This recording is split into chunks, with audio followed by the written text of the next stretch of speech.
Por que se enfurecem os gentios e os povos imaginam coisas vãs? Os reis da terra se levantam e os príncipes conspiram contra o Senhor e contra o seu ungido, dizendo: rompamos os seus laços, sacudamos de nós as suas algemas. Ri-se aquele que habita nos céus, o Senhor zomba deles. Na sua ira, a seu tempo, lhes há de falar, e no seu furor os confundirá. Eu, porém, constituí o meu rei sobre o meu santo monte Sião. Proclamarei o decreto do Senhor. Ele me disse: tu és o meu filho, eu hoje te gerei. Pede-me, e eu te darei as nações por herança, e as extremidades da terra por tua possessão. Com vara de ferro as regerás, e as despedaçarás como um vaso de oleiro. Agora, pois, ó reis, sede prudentes, deixai-vos advertir, juízes da terra. Servi ao Senhor com temor, e alegrai-vos nele com tremor. Beijai o filho para que não se irrite, e não pereçais no caminho, porque dentro em pouco se lhe inflamará a ira. Bem-aventurados todos os que nele se refugiam. Mantenha a sua Bíblia aberta. Este é um dos salmos mais preciosos. Parte desta profecia não se cumpriu. Parte já se cumpriu. Vamos fazer oração neste culto de início do mês de dezembro, de Natal, celebrando o Natal. Vamos usar essas profecias bíblicas, veterotestamentárias, de mais de 3.000 anos atrás, anunciando que o Salvador viria, que o rei viria, que a ovelha, rei, leão, viria.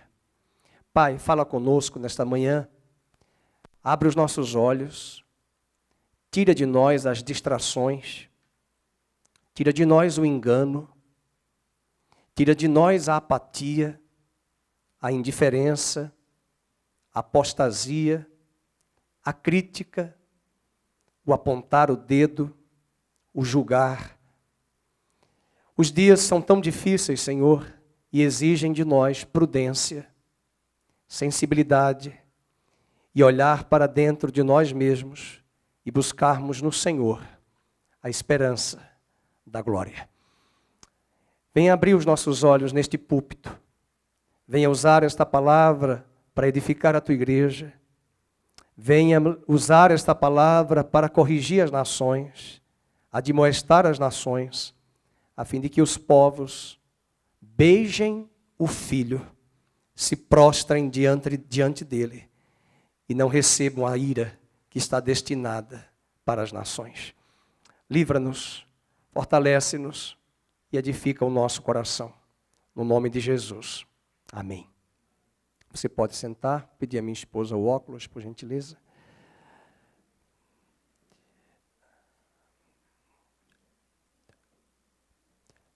Há 3 domingos atrás, nós estudamos a carta do apóstolo Pedro. Em 2 de Pedro, se você voltar um pouco atrás, antes de voltarmos para Salmos, um pouco para frente, na verdade, em 2 de Pedro, capítulo 3. Eu queria que não mexesse muito o som. Aqui está muito abafado novamente. Estava ótimo, mas já está abafado o som. Se ficar mexendo, talvez vai perder aí o sinal aqui. 2 de Pedro, capítulo de número 3. O texto vai nos dizer da palavra profética. Na verdade, eu falei o 3, mas é o 1. 2 de Pedro 1, no versículo de número 19. Eu queria que o Renan, o Rogério, colocasse esse versículo na tela. O meu coração se programou para falar hoje vários textos, mas eu preferi pautar-me no Salmo 2. O mês de dezembro fala-nos desse período tão importante que é Natal. Eu gosto muito de Natal, como eu falei para os irmãos. É uma festa que marcou a minha infância, minha vida.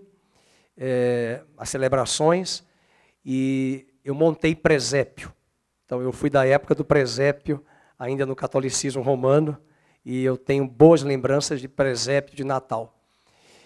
E presépio foi uma ideia de São Francisco de Assis.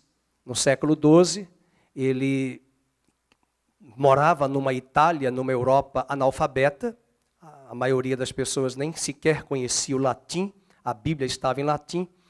E as pessoas eram 90% da Europa ignorantes da letra e das escrituras. Ele teve uma ideia que quem foi católico sabe, você visita as paróquias, você vai ver a Via Sacra, toda a Via Sacra, em cenas que são contadas com as passagens dos evangelhos. São imagens, são gravuras e pinturas. Se quando o povo não entende com a letra, com a oralidade, você entende com a imagem. E ele teve a ideia de montar o presépio e contar no presépio as personagens da Bíblia que envolvem o Natal. Passou no meu coração, antes do culto de hoje, trazer de Gênesis todas as profecias de Gênesis até Malaquias, que apontavam profecias sobre o Natal. Mas aí o culto vai terminar 8 da noite. Nós não teríamos condições. Me veio Gênesis 3:15, primeira pregação do Evangelho, Gênesis 3:15. Me veio Gênesis 12, o chamado de Abraão, a semente de Abraão. Me veio Gênesis 26, Gênesis 17, Gênesis 15, Gênesis 28, Gênesis 49, quando Deus falou a Jacó, profetizando para os 12 filhos, um deles é Judá, de ti me sairá o leão. E quando ele vier, ele entrará montado num jumento, e ao lado do jumentinho uma jumenta mãe. Até que venha Siló, e a ele os povos obedecerão. O próprio livro de Êxodo é toda uma simbologia do tabernáculo apontando para Jesus.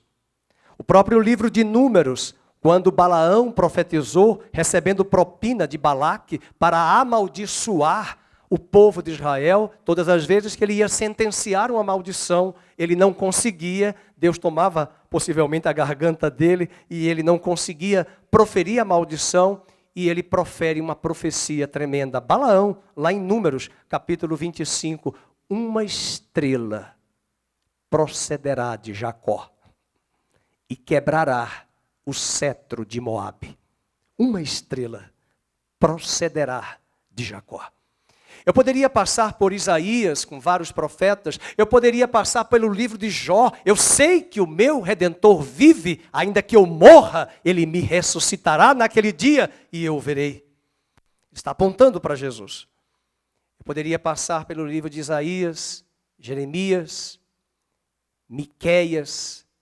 Eu poderia chegar em Miqueias capítulo 5, verso 2 e trazer a profecia: e tu, Belém, menor tu és de todas as cidades de Israel, e a mais desprezada, é de ti que me sairá o Messias, o rei que governará as nações. Todo o Velho Testamento, é isso aí que nós vamos ler agora. Tendo assim, diz Pedro, mais confirmada a palavra profética, e fazeis bem em atendê-la, porque a palavra profética é uma lâmpada numa escuridão. A palavra profética não é para dizer com quem eu vou casar. A palavra profética não é para me dizer se eu vou ter um carro, se eu vou ter aquilo, se eu vou ser rico, se eu vou ter quantos filhos. Isso não é palavra profética. A Bíblia diz que a palavra profética da Bíblia não é para particular interpretação. Muitos estão tomando a Bíblia para interpretar para si mesmo, para o ego, para justificar os seus erros. Mas a palavra profética, a Bíblia diz nesse mesmo capítulo, não é de particular interpretação. A palavra profética é uma lâmpada em um mundo de trevas para ser um referencial como um farol que brilha à noite. Para que quando esses dias maus, de escuridão, de sombra, de trevas, vierem oprimir a igreja, a palavra profética seja luz na escuridão. A palavra profética seja um esteio, a palavra profética seja um lugar de suporte, um lugar de referência, de baliza, de parâmetro, para que eu não perca as rédeas, o norte e a direção. É nessa hora que os homens começam a ficar confusos. Foi por isso que antes da reforma veio o renascimento, veio o humanismo, mas o humanismo é o homem à medida de todas as coisas, mas o homem não é a medida de todas as coisas. E quando nós olhamos para esta escuridão tenebrosa, é a palavra profética que vai nos dar esperança. Porque eu quero hoje de manhã trazer no Salmo 2, a palavra profética de que ali está o Rei dos Reis, o Messias, que está por vir, que já veio como ovelha muda para o matadouro. E ali está o rei, mas antes do rei, o sacrifício da ovelha moída pelos nossos pecados. E essa palavra profética diz que ela é uma candeia que brilha em lugar tenebroso até que o dia clareie. E a estrela da alva nasça em vosso coração. A estrela da alva nascerá. Provérbios vai nos dizer que o justo é como a luz da aurora, que vai brilhando, brilhando, brilhando, até ser dia perfeito. E de fato o que Deus quer fazer nesta terra, por meio da igreja, é que essa luz, a palavra, a lâmpada de Deus, que é a palavra em nosso coração, ela cada dia venha a clarear e a mostrar a você e a mim o horizonte, o norte que está à nossa frente. Não é hora de você e eu estarmos nos debruçando em narrativas mentirosas, em fake news que sempre existiram. Não é hora de você e eu estarmos atentando a uma nova variante, atentos a uma nova variante, a uma cepa. Essas coisas existem, elas existirão, mas o meu Redentor vive. Se Ele tem planos na minha vida, se Ele tem propósito na minha vida, Ele me guardará de todo mal. Guardará a minha entrada, guardará a minha saída desde agora e para sempre. E todos os dias da minha vida estão registrados no seu livro, Salmo de número 139. O justo não temerá mais notícias. O justo não temerá as narrativas, porque eles não andam por vista. Eles andam por fé. Não significa dizer que seremos pessoas desatentas, que vão desconsiderar a ciência. Não, porque nós não somos negacionistas. Mas nós entendemos que a ciência é construída por homens, ela é um processo, ela não tem todas as respostas, como os iluministas achavam, que a razão brilharia, mas a razão do homem sem Deus é o humanismo, é a ajuda própria. E nós não somos da autoajuda, nós somos da ajuda do alto. E não alto com U, mas alto com E. L, do Altíssimo, do El Elyon, do Deus grande El Shaddai, o Todo-Poderoso. É essa palavra profética que vai clarear. E nos dias de crises que a igreja está enfrentando no século 21, igreja não é a profecia de tal missionário na esquina. Não é a palavra profética da Dona Maria, do cabelo lá de Rapuzel, que fica profetizando para você o que você tem que fazer. A palavra profética está perto de ti, na tua boca e no teu coração. Esta é a palavra da fé que pregamos. É a palavra viva. E não adianta termos a Bíblia em mãos se não a lemos, se não a estudamos, se não meditamos e fazemos pelo Espírito as intersecções de Gênesis com Apocalipse, de Mateus com Êxodo. E toda a Escritura Sagrada, diz Paulo a Timóteo, toda a Bíblia é divinamente inspirada por Deus e é apta para ensinar, para corrigir, para admoestar, para encorajar, a fim de que todo obreiro seja perfeito e perfeitamente habilitado, preparado para toda boa obra de Deus. Toda a Escritura não é uma parte da Bíblia. Não é o Salmo 23 que você gosta. Não é o Salmo 91 que já está empoeirado na sua casa. É toda a Bíblia. E é preciso lê-la, e é preciso estudá-la, mas eu já conheço, mas é preciso lê-la. Mas eu já conheço, mas é preciso estudá-la e tomar da letra, que a letra mata, mas o Espírito que codificou letras é o mesmo Espírito que vivificará a letra e trará revelação. Revelação não nova, revelação que já está na Bíblia, que é projetada por Deus de Gênesis a Apocalipse. Há pessoas que estão buscando novidades. Há pessoas que estão buscando altas revelações. Cuidado com esse tipo de pessoa. Tudo já está revelado. Tudo já está escrito. O grande problema é que nós não sabemos, muitas vezes, fazer essa análise, porque nós conhecemos muito pouco das Escrituras sagradas. E elas são a lâmpada que clareiam no meio da escuridão. O que é que nós vamos aprender aqui hoje? Vamos voltar para o livro de Salmos. O Novo Testamento não cita o Salmo 1. Todo mundo gosta do Salmo 1. Vamos voltar para o Salmo 2. Mas em momento algum, esse Salmo é citado do que o Salmo 2, que o Novo Testamento faz inúmeras citações do livro de Salmos, capítulo 2. É interessante que o Salmo número 1 começa com a bem-aventurança. Bem-aventurado o varão que teme ao Senhor e que não se assenta na roda dos escarnecedores. Bem-aventurado. Mas o Salmo 2 termina com a bem-aventurança.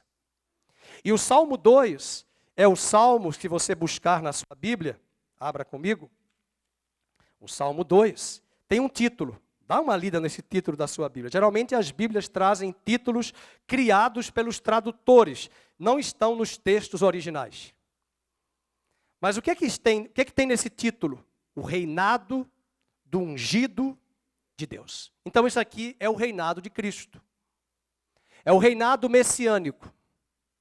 É um reinado que já começou e ele já reina. Ele reina em nós. E nós estamos assentados com Ele nas regiões celestiais. Esse reino hoje é visível, mas está vindo aí o reino que é invisível. Esse reino está vindo e ele será visível. Todo olho verá. Todo joelho se dobrará. Perguntaram a Jesus, se tu és o rei, o Messias, por que Herodes está no poder? Por que Pilatos governa sobre nós? Eles não entenderam.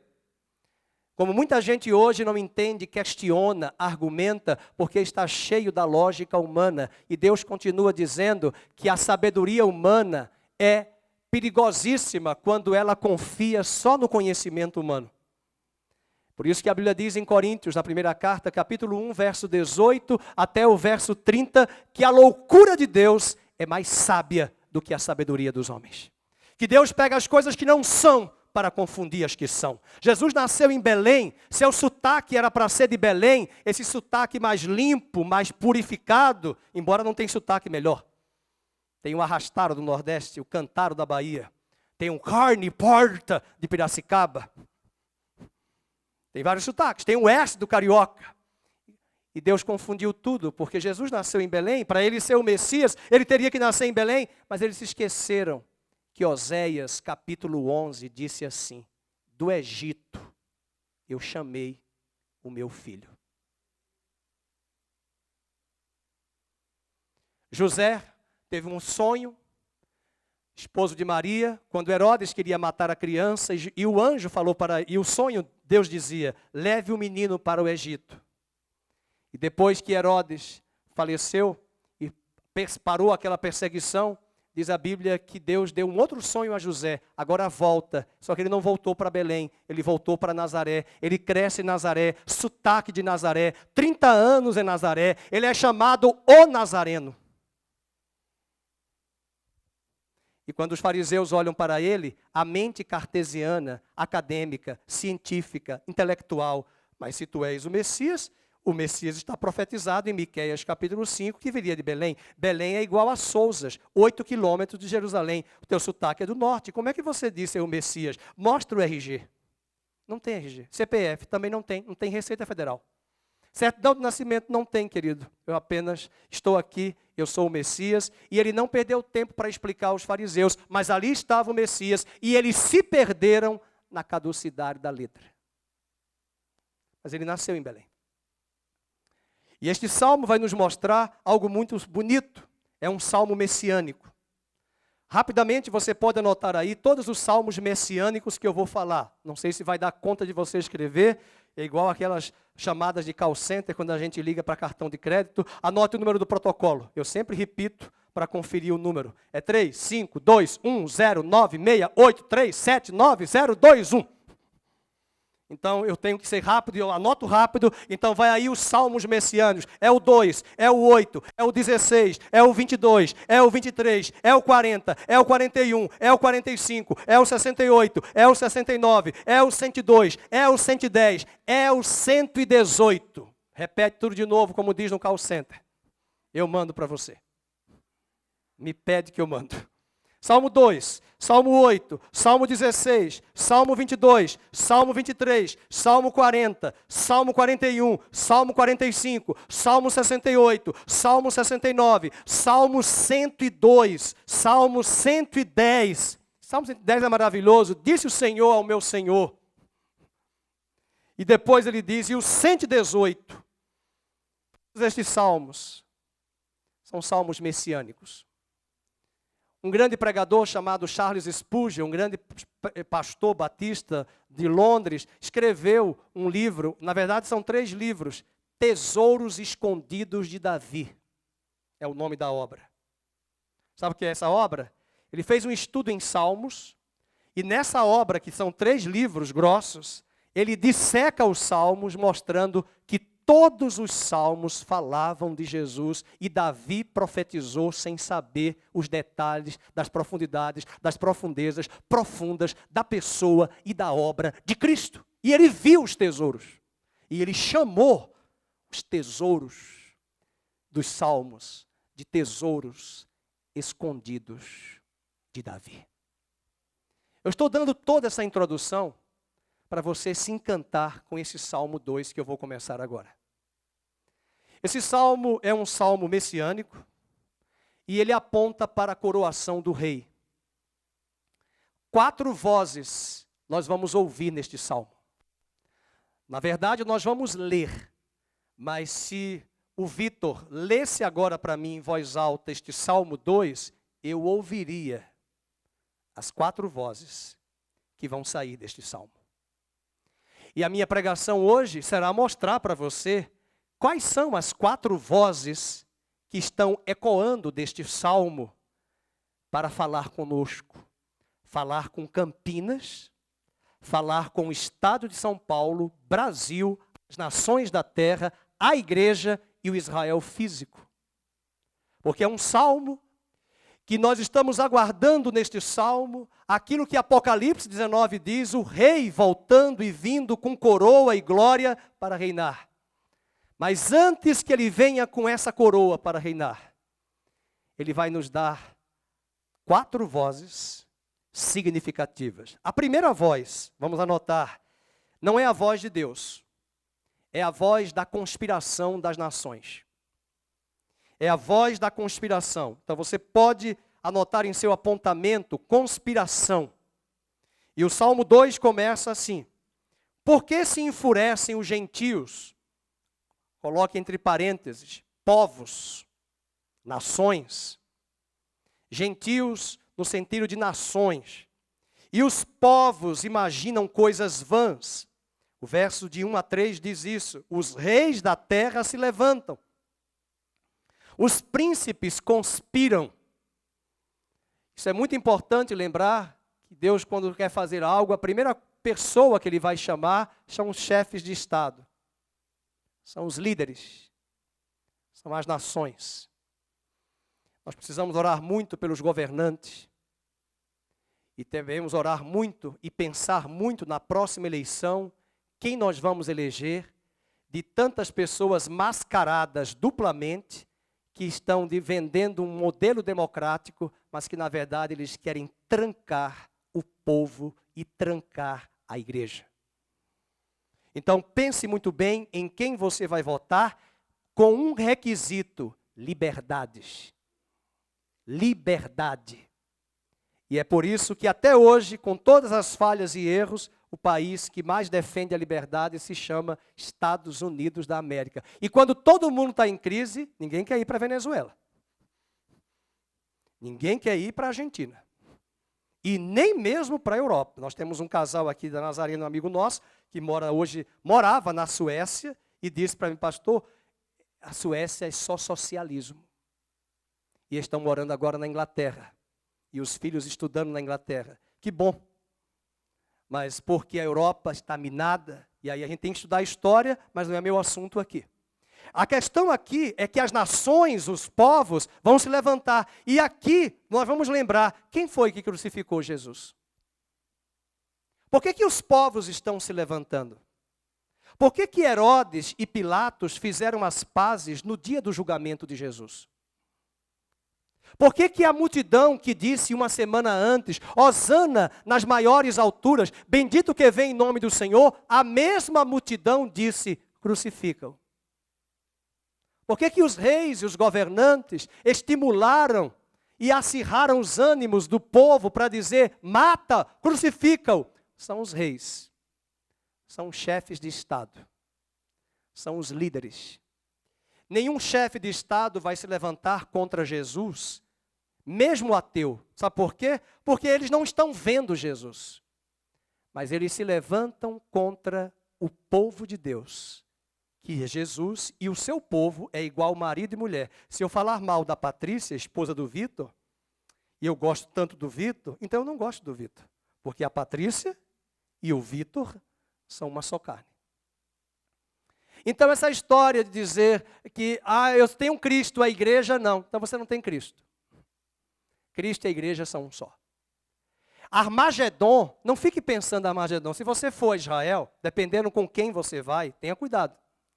Quando você chegar lá no monte, onde Elias esteve, no Monte Carmelo, você verá o Vale do Meguido.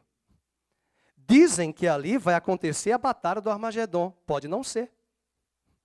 A batalha do Armagedon já está acontecendo há muito tempo. As nações estão coligadas para destruir o evangelho e impedir o avanço da igreja e trancar a igreja e proibir a igreja de falar. E não é só por causa da pandemia. É muito mais por outras narrativas, valores, que até mesmo ao vivo eu não posso falar, porque se eu falar tudo o que eu tenho que falar, me derrubam na hora. E vão me proibir de usar o YouTube, e nós estamos vivendo isso, esse controle e monitoramento. Você acha que quem é dono dessas empresas high-tech de tecnologia da Califórnia, vocês acham que eles vão se levantar contra Jesus? Eles não veem Jesus, mas eles estão vendo contra a igreja. Mas a igreja e Jesus são um só.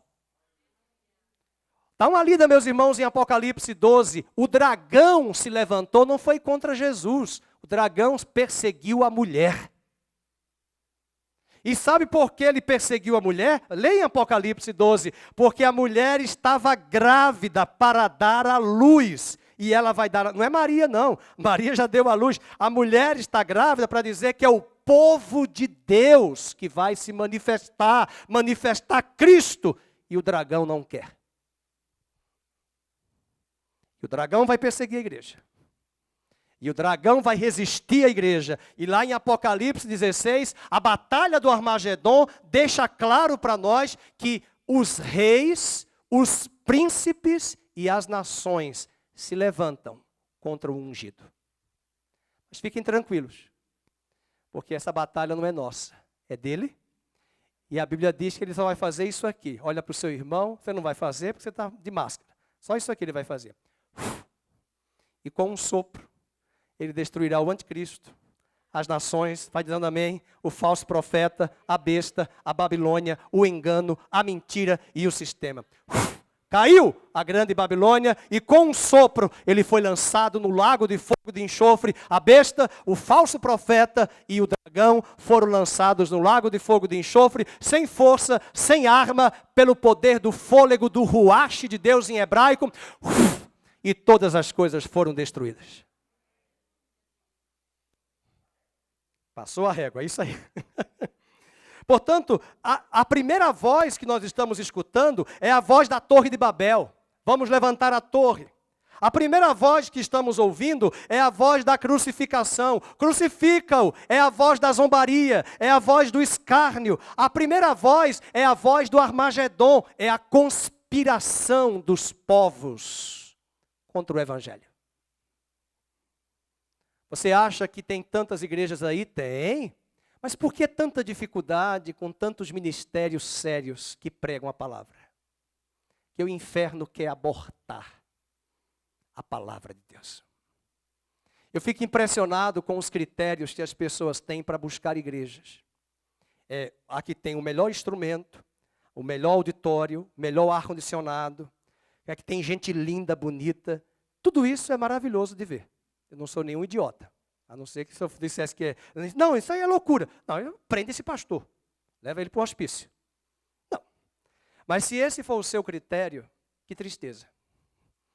Um bom critério é aonde está a palavra profética de Deus. Um bom critério é se o púlpito tem pregação expositiva.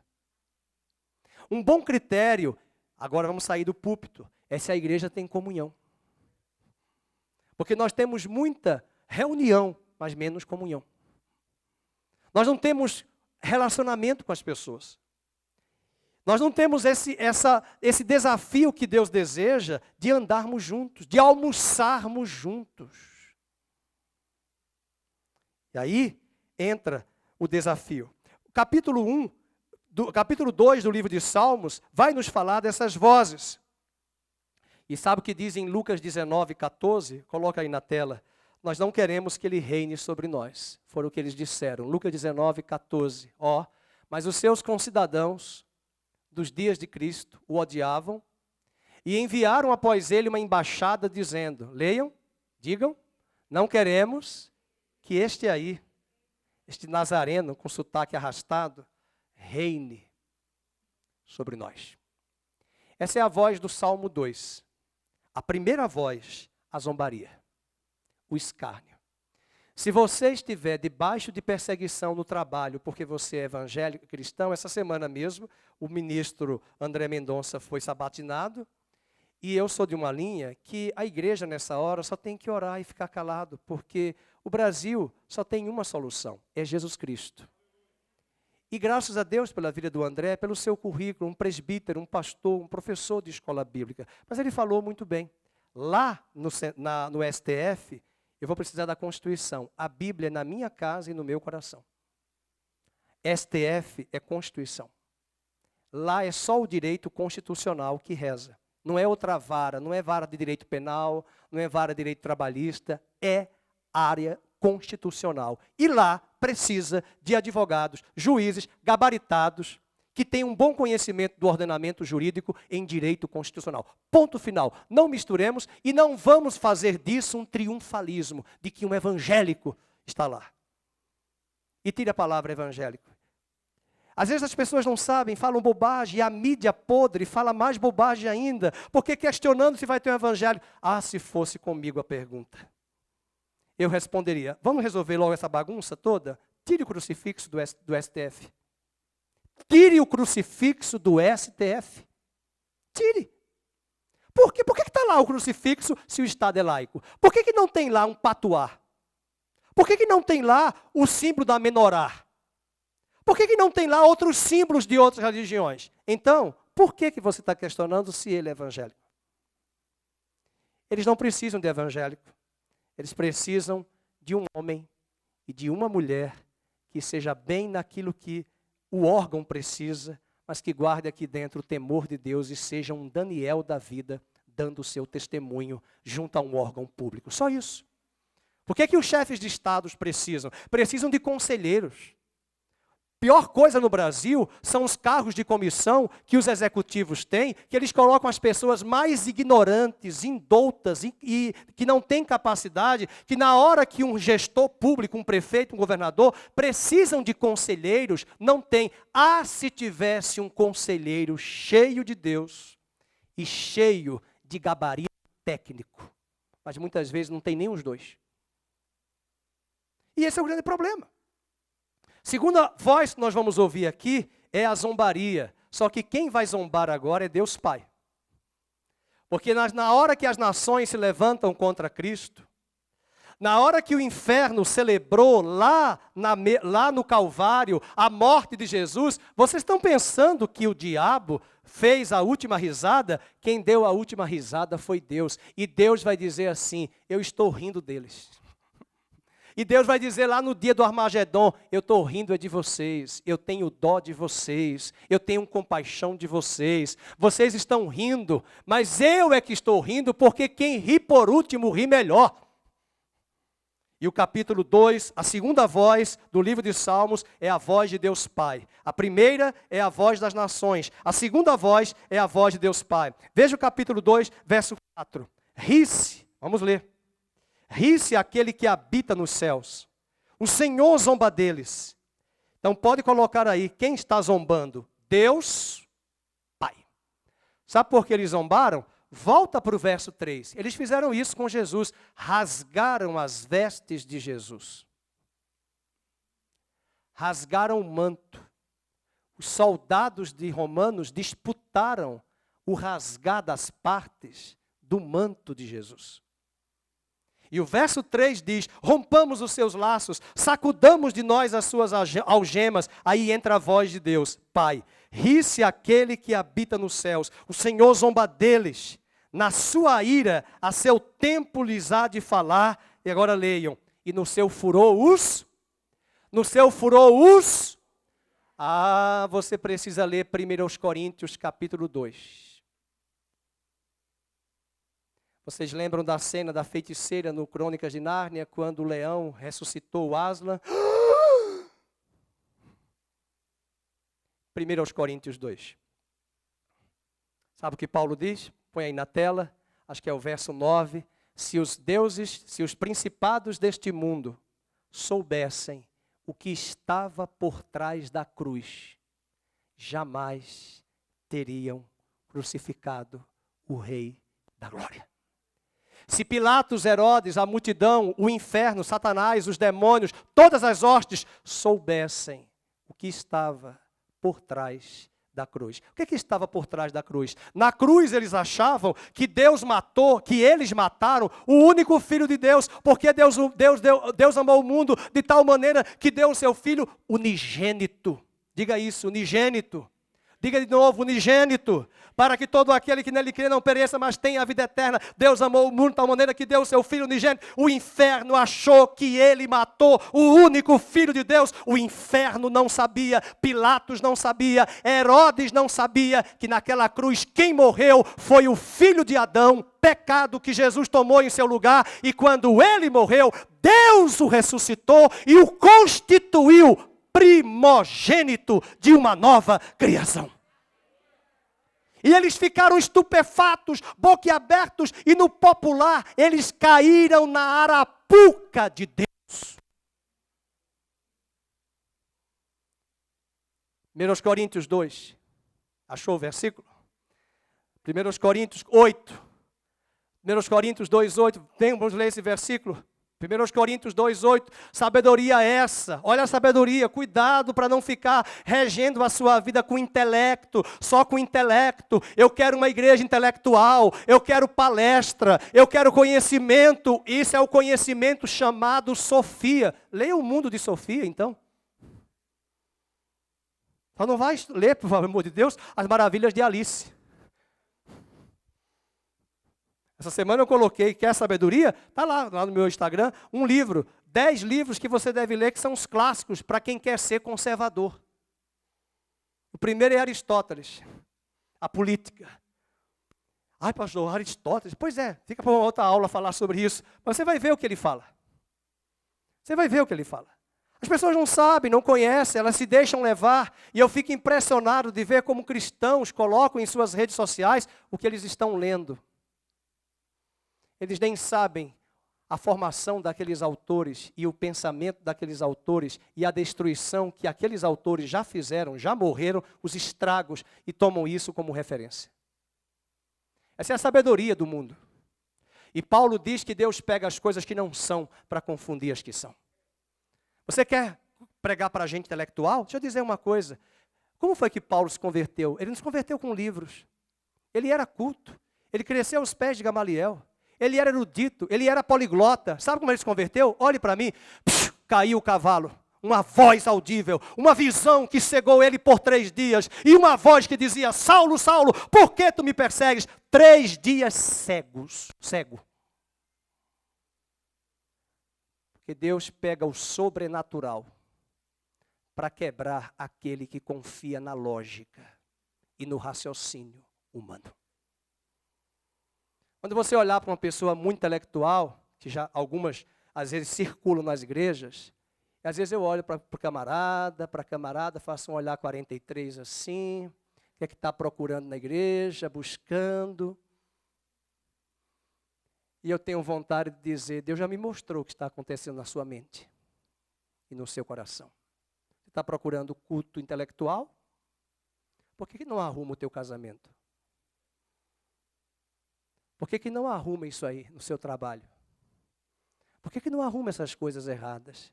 Intelectualismo não vai resolver. Esse é um grande problema, é a sabedoria. E Deus está zombando dos homens que se achavam o Todo-Poderoso. Veja, 1 Coríntios, jamais teriam conhecido se tivessem crucificado, porque crucificaram o Senhor da glória, se eles soubessem o que estava por trás da cruz. Agora dá uma olhada em Atos, capítulo de número 2, vamos para Atos 2, e veja o que aconteceu naquela cruz. Quando Mel Gibson fez o filme A Paixão de Cristo, perguntaram para ele quem matou Jesus. Ele respondeu que não foram judeus, não. Mel Gibson, viu? Hollywood, Califórnia. Ele disse que não foram judeus que mataram. Eu não sei se ele leu Atos capítulo 2. Mas quando você lê Atos 2, 23, você vai ver quem foi que matou Jesus. Você vai ver que a morte dele não foi um acidente. Você vai ver que a morte dele não foi algo acidental. Foi algo que foi articulado na eternidade. Vamos ler juntos esse versículo? É o sermão de Pedro. É o primeiro sermão do Pentecostes. Vamos? Sendo este, Jesus, entregue pelo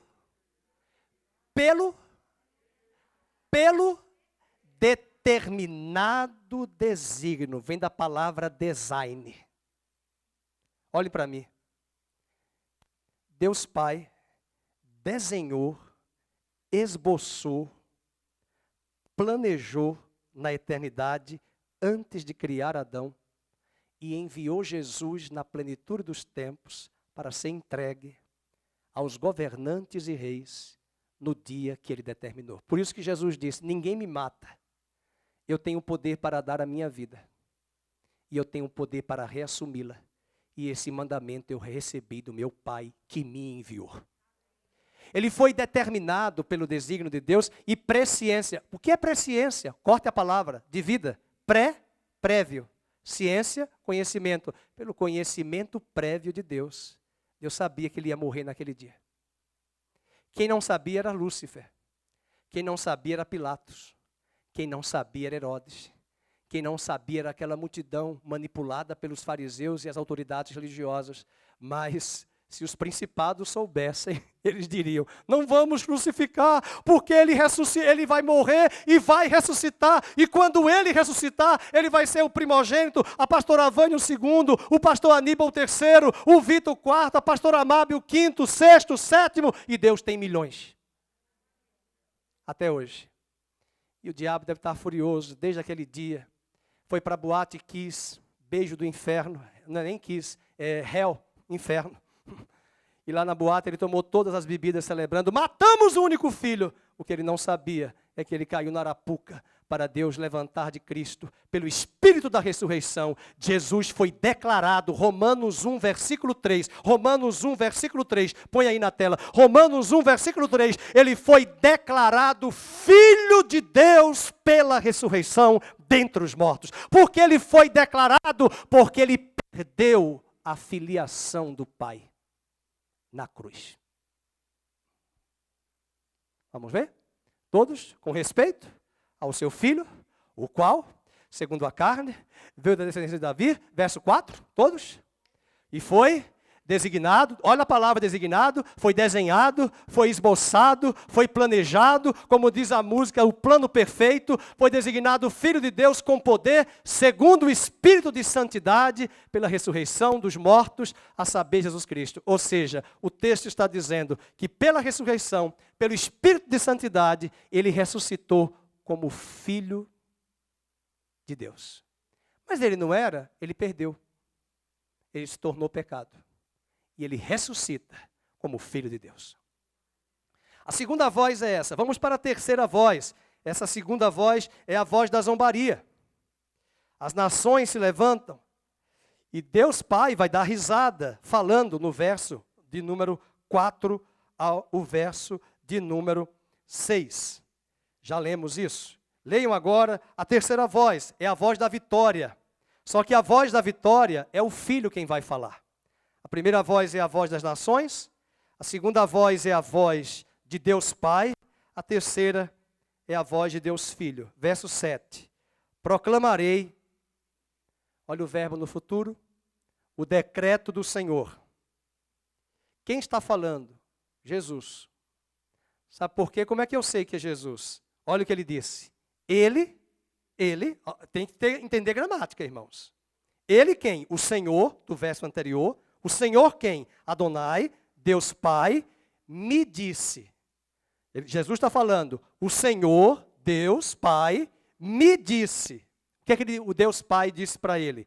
O que ele vai dizer? Vou falar baixinho, tá? Você já sabe. Ele vai dizer o que está em Hebreus 1. E Hebreus 1 disse que depois que ele ressuscitou, o Pai olhou para ele e disse, outra vez eu te gerei, tu és meu filho, eu hoje te gerei. De onde Hebreus tirou isso? De Salmo 2. Então essa história de ficar na paixão de Cristo, não come carne, não come isso, não come aquilo, deixa eu dizer uma coisa. Quando ele morreu na sexta-feira, ou na quinta, ou na quarta, como alguns dizem, 3 dias e 3 noites ele ficou no seio da terra. Mas quando ele ressuscitou, o melhor vem agora. É quando ele subiu ao santo dos santos dos céus, o Pai disse para ele, vem para cá, fica aqui à minha direita. Tu és meu filho. Eu hoje te gerei. Uma pausa. Deus não vai gerar Deus. O verbo que é Jesus sempre existiu. O verbo um dia se fez carne. Se tornou homem, unigênito. Mas agora quem está aqui não é mais unigênito. Ele morreu. Ele se tornou o que nós éramos, pecado.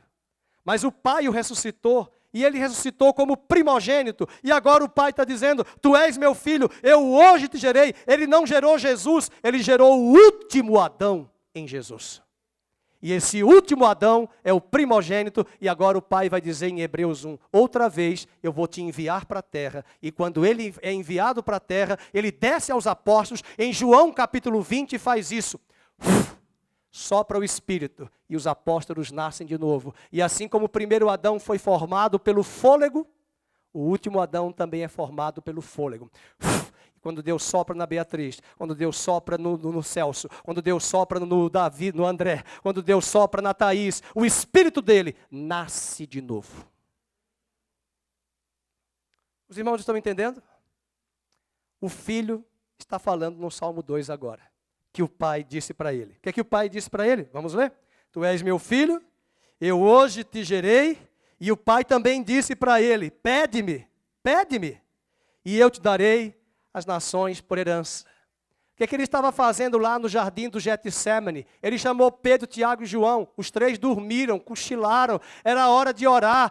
Jesus estava fazendo o que no jardim do Getsemane? Ele estava orando por cada um de nós. Ele estava orando por mim e por você. A Bíblia diz que ele chegou a suar sangue. A Bíblia diz que ele teve os seus poros terminais da pele transbordava sangue. Lucas era médico, ele falou isso. Jesus estava sendo moído pelos nossos pecados, ele nem tinha ido para a cruz, ele já estava sentindo o quê? A separação de Deus Pai.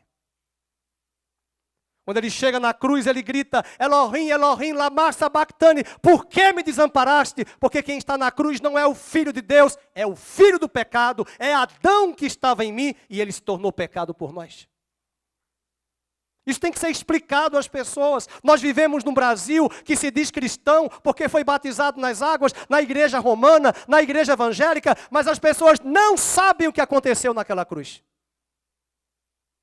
As pessoas não sabem, elas têm pena de Jesus, elas têm dó de Jesus, e eu sou o primeiro a falar, eu sou o pior de todos eles, porque eu andava descalço na sexta-feira da paixão, arrastando a imagem de Cristo e com preconceito. Quando chegava na igreja à noite, eu olhava para a imagem da procissão que eu carreguei e procurava na estátua. Ai meu Deus, que lugar dessa estátua eu vou beijar? Todo mundo já beijou, quanta bactéria está ali.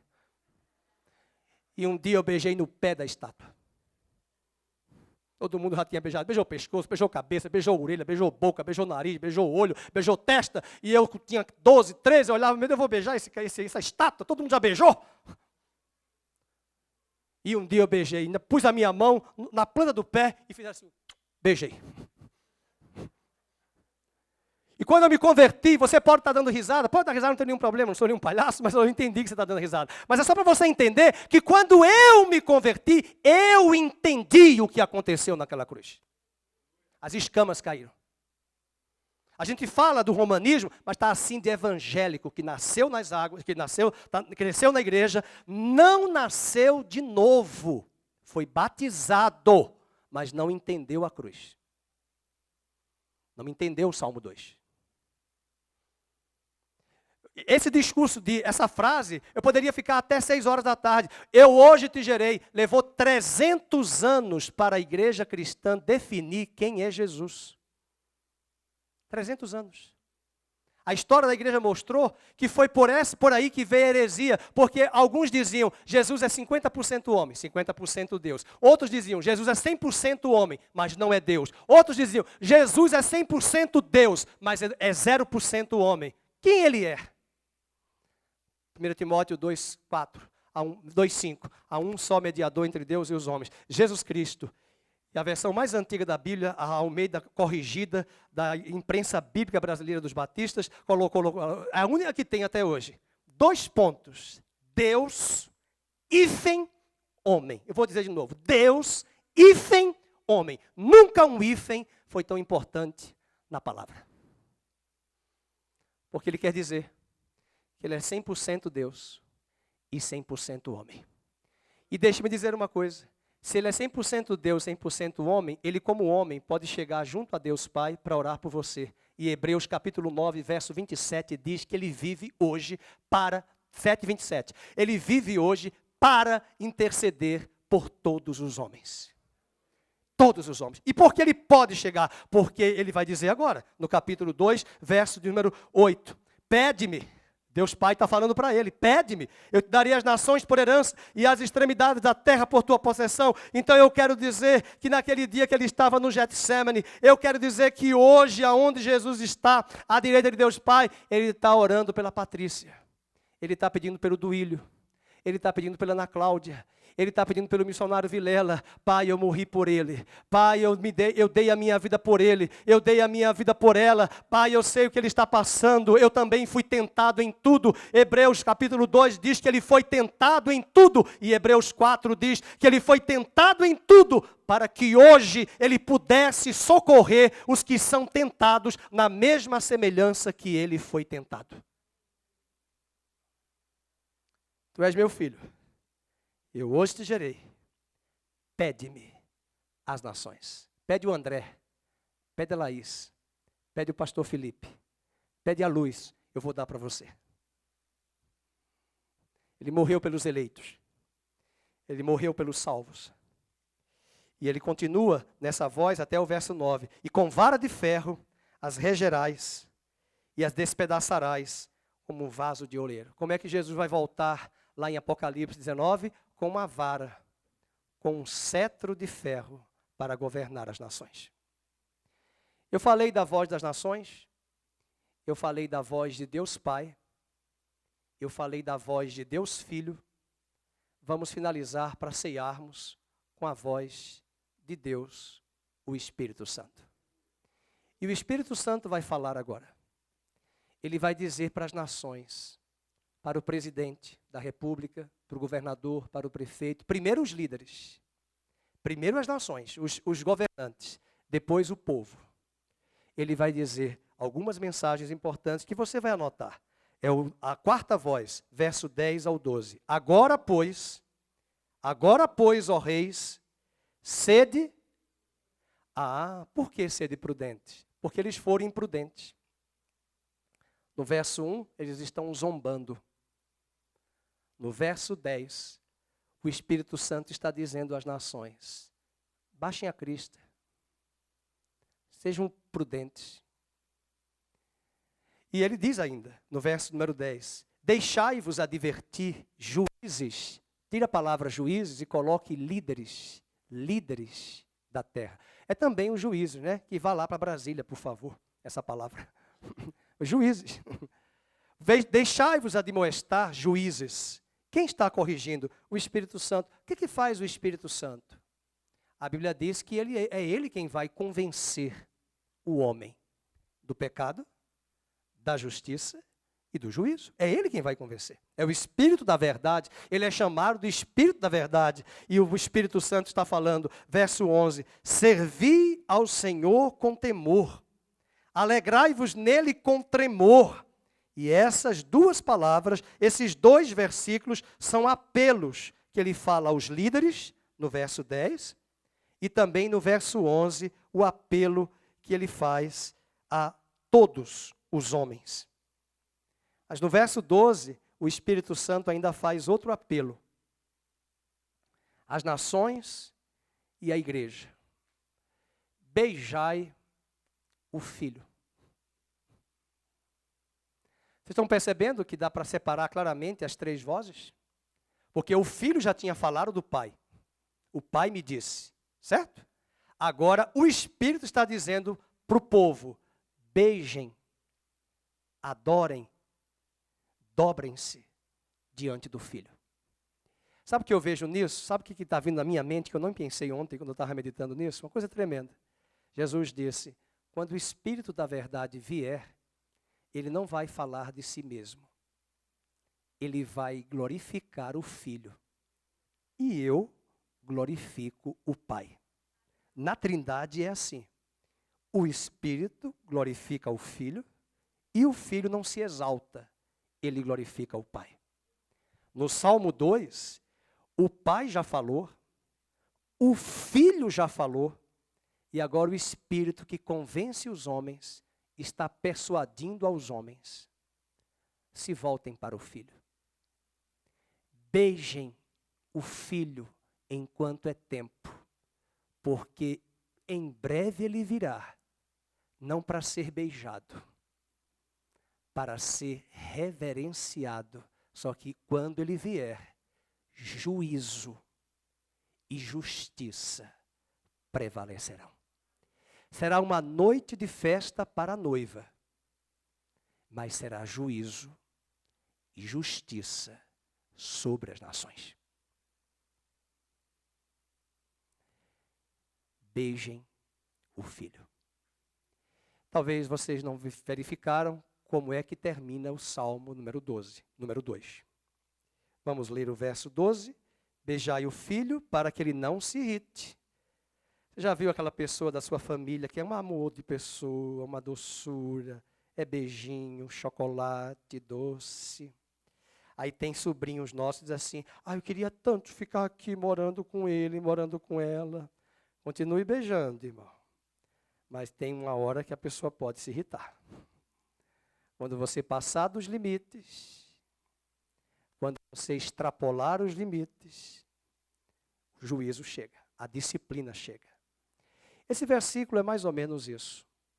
Beije o Filho, enquanto há tempo.